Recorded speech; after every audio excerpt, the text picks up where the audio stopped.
Okay so अगर आप एक सच्चे गिटारिस्ट हैं, एक असल गिटारिस्ट हैं या एक असल गिटारिस्ट बनना चाहते हैं, तो मेरी एक टिप लाजमी लें। वो ये है कि please stop using the capo. ठीक है, ये जो चीज़ है ना, ये फसाद की जड़ जो है इसको यूज़ करना प्लीज़ छोड़ दें। देखिए, I am not saying that you can never use a capo. You can use a capo, you know, if you are playing finger style और if you are just arranging something on the guitar on the fretboard, so you can use a capo. ठीक है, उस situation में आप use कर सकते हैं। लेकिन अगर आप रैंडमली कोई सॉन्ग अपने गिटार पे प्ले कर रहे हैं विद द कॉर्ड्स, अगर आप रिदम प्ले कर रहे हैं, तो प्लीज़ प्लीज़ प्लीज़ कैपो का यूज़ करना छोड़ दें। उसका रीज़न ये है कि capo is going to ruin your music theory. Let me tell you. तो बेसिकली म्यूज़िक थ्योरी होती है, सर्कल ऑफ नोट्स से बनती है म्यूज़िक थ्योरी।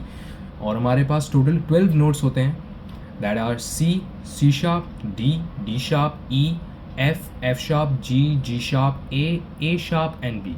ठीक है, ये 12 नोट्स होते हैं। इन नोट्स से बनता है म्यूज़िक। सही है, जो पूरी यूनिवर्सल जो म्यूज़िक है ना, ये इन 12 नोट्स से बनता है। और फिर आते हैं, वैसे तो ओरिजिनली 7 सुर होते हैं, ये 12 जो सुर हैं एडिशनल जो बाकी के सुर हैं वो बाद में आते हैं, बाकी के नोट्स जो हैं वो बाद में आते हैं।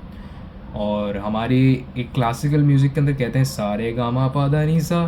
तो ये सारे गामा पादा नीसा बेसिकली यही है, C D E F G A B and then C again. So that's basically सारे गामा पादा नीसा।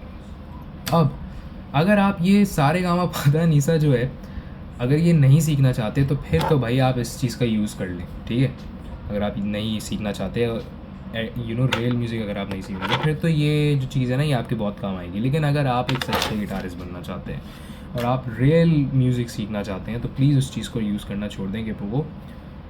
जल्दी से मैं आपको दिखाता हूँ कि केपो का काम क्या है। मिसाल के तौर पे अगर कोई भी गाना लेट्स से जी पे है, ठीक है, जी पे और मुझे लगता है कि यार, बल्कि सी पे, लेट्स से कोई भी गाना अगर सी पे है और मुझे लगता है यार ये गाना थोड़ा सा मुझे इसको हाई नोट पे गाना है, मतलब ये गाना मेरे लिए काफ़ी लो हो रहा है, तो मैं क्या करूँगा, I am simply going to place the capo according to the fret. Let's say अगर मैं इसको सेकंड फ्रेट पे लगाऊँ और मैं कहूँ कि यार अब सी प्ले करते हैं, यार अब तो ये काफ़ी अच्छा साउंड कर रहा है, और अब मैं मिसाल के तौर पर गाऊँ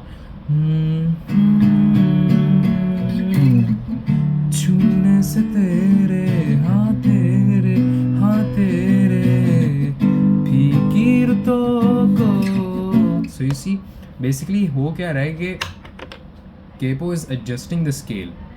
लेकिन अगर यही चीज़ मैं कहूँ कि यार आप बगैर केपो के कर सकते हो, हाउ दैट साउंड्स। सो ये करेंगे किस तरह से, आपको सर्कल ऑफ नोट्स को रेफर करना होगा। नाउ फर्स्ट ऑफ ऑल, अगर ये गाना सी पे है लेट्स से, तो अभी आप हैं सी पे। आई टोल्ड यू सी के बाद आता है सी शार्प एंड फिर आता है डी।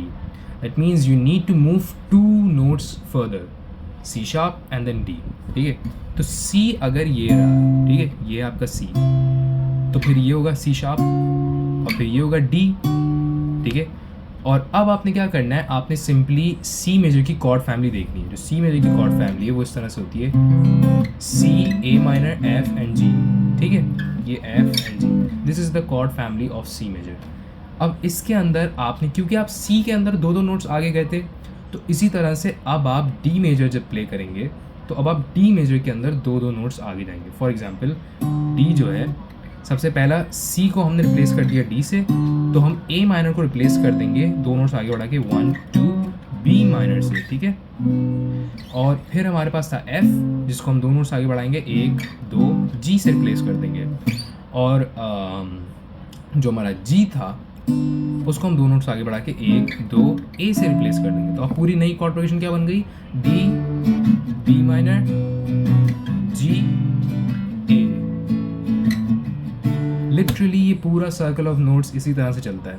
जब आप कोई भी एक नोट आगे बढ़ाएंगे, उसके साथ साथ you have to change the entire chord family, the entire chord progression. आपको हर एक नोट को, जितने नोट से आपने पहले नोट को बढ़ाया उतने नोट से आगे बढ़ाना पड़ेगा, और आपकी कॉर्ड फैमिली बन जाएगी, आपकी कॉर्ड प्रोग्रेशन बन जाएगी। You really don't need to use this shit right over here, it's going to ruin your music theory, I am telling you.